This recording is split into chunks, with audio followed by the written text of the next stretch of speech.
Hi, right now I'm at the Atlantic side of Panama Canal. Amazingly, just a couple of minutes ago I crossed the canal right through the locks that are used to lift the ships that are coming through. From Venezuela, it was a long journey, so let me tell you more about this portion of the trip. After crossing border from the flood Brazilian Amazon, I enjoyed the hilly countryside of the northern Venezuela and the fact that I could overtake a car or two. Crossing the Orinoco River marked another milestone of my journey. It definitely has been very nice to have a motorbike here in Venezuela.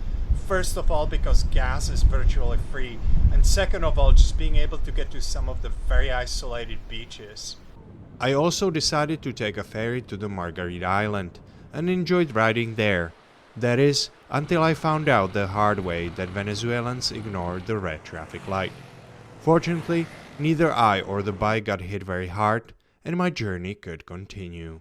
The highway to Caracas was one of the best I've ridden in all of Latin America. With the crazy traffic in the capital, I happily parked my bike with my couchsurfing friend and just observed how drivers ignore all traffic rules. After a few days in the capital region, I was off to a scenic ride through the Venezuelan Andes. The trip to the mountain city of Mérida on winding roads was beautiful. On the way from the city, I went through the Eagles Pass, the highest highway point in Venezuela. Although foggy, the ride down the Andes was still spectacular. It was not too long before I arrived to the Colombia's Caribbean coast.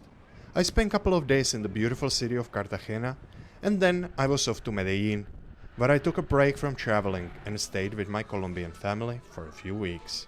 From Medellin, it was only one day drive to get to Turbo, where all paved roads end, and I had to figure out how to cross the infamous Darien Gap, dividing South America from the north.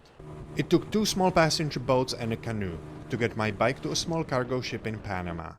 On that ship, I lived for about 5 days before we got to a next paved road. Then, it was only a couple of hours to the Panama City. The trickiest and probably most adventurous part of my journey was over. From Panama, I will be heading through all of Central America to Mexico. So that's all for today, and thanks for following my journey.